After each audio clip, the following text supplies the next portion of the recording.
They appear in every legend, across distant lands, from China to Scandinavia, from Mexico to Egypt. People who never met described the same being, enormous, winged, eyes glowing like embers in the dark. It burned, it destroyed, it flew across the sky. Why does this image repeat itself? Why the same symbol for thousands of years?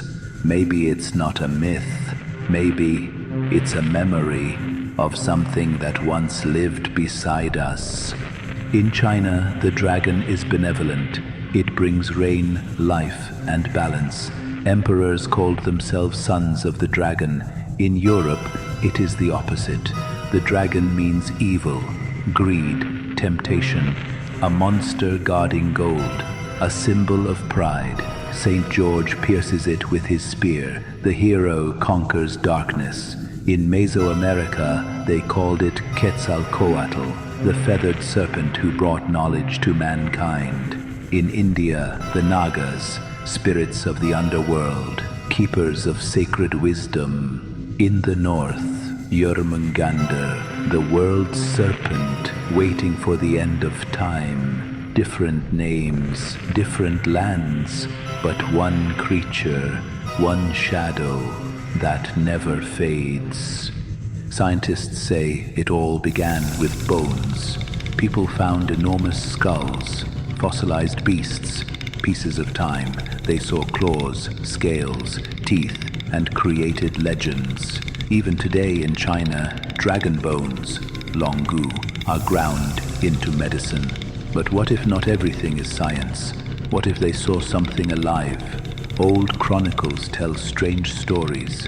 In 1222 England, a creature with iron skin and fire in its breath. In China, heavenly serpents fell after thunder. In Russia, a fiery lizard flying over villages. Coincidences or fragments of a memory of something that truly existed. Almost every ancient text connects dragons with the sky, light, thunder, fire. In the Vedas, Vimanas, flying palaces of the gods, roaring like storms. In Egypt, serpent guardians carrying the sun through darkness. In Sumer, the Anunnaki, beings who descended from the heavens and gave mankind knowledge. In South America, radiant serpents descending in beams of light, teaching humans to build and count the stars. Maybe the word dragon was an ancient name for those who came from above, for those later called gods, or for the machines of an older world.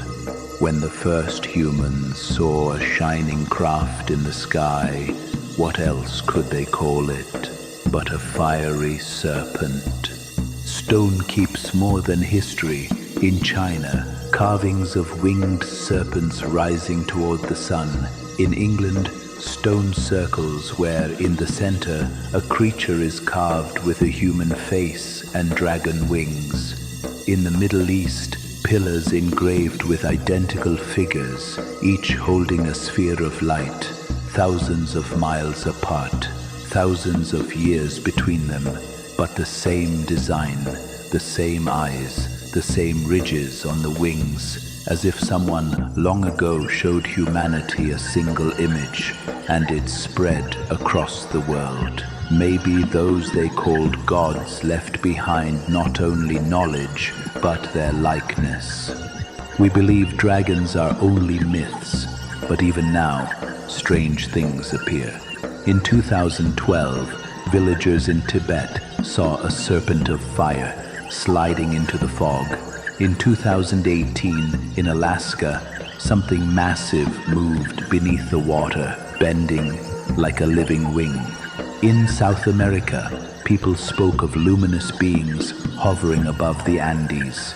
Science stays silent, but the ancients whispered one phrase: in China, in India, in Persia.